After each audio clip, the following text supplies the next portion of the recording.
এটা হচ্ছে যমুনা নদী। এই যে দেখেন নদীর পাড়ে আমরা দাঁড়িয়ে আছি। ঈদের দ্বিতীয় দিন। নদীতে যে জাহাজটা দেখতে পাচ্ছেন, এটা দিয়ে বালু কাটা হয়, অর্থাৎ চর কাটে। ওই যে দেখেন চর, বিশাল বড় চর পড়েছে।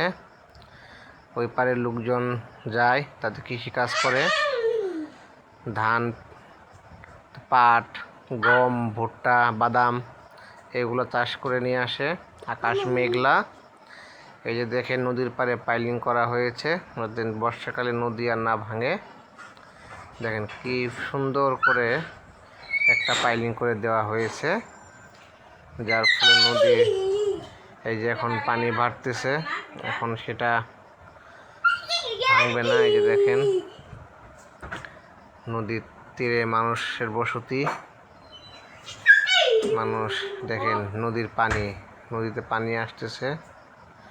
এই মুহূর্তে যদি কোথাও চর কাটার প্রয়োজন হয়, তখন এই জাহাজটি দ্বারা চরগুলো মাটি সরানো হবে, অর্থাৎ বালিগুলোকে সরিয়ে দেওয়া হবে।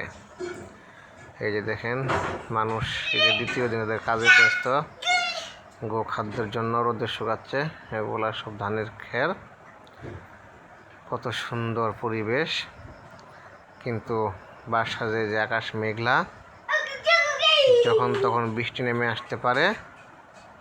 এই দেখেন ঈদের দ্বিতীয় দিন দেখে নদীর পাড়ে অনেক মানুষ চলাচল করতেছে পাইলিংয়ে বা বাঁধের উপর দিয়ে। যে দেখেন ইটের দিয়ে সোলিং করে দিয়েছে।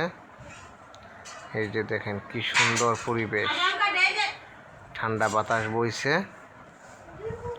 এই যে সুন্দর কলা বাগান। এই দেখেন গ্রামীণ পরিবেশ, গরু, ছাগল। পশ্চিম আকাশে মেঘ জমেছে, এখন বৃষ্টি নামবে, তাই সবাই ব্যস্ত তাদের গোখাদ্যকে তাড়াতাড়ি করে। যে কলা গাছে কলা ধরেছে, কলা কেউ খেতে পারবেন। এগুলো কিন্তু ভাই গাছ পাকা। দেখেন গ্রামীণ ঘর বাড়ি কেমন, এখানে বিদ্যুতের খুঁটি আছে, তার মানে এখানে এলাকায় বিদ্যুৎ আছে, পল্লী বিদ্যুৎ। আর এটা হচ্ছে আমার ভালো একটা প্রিয় জায়গা।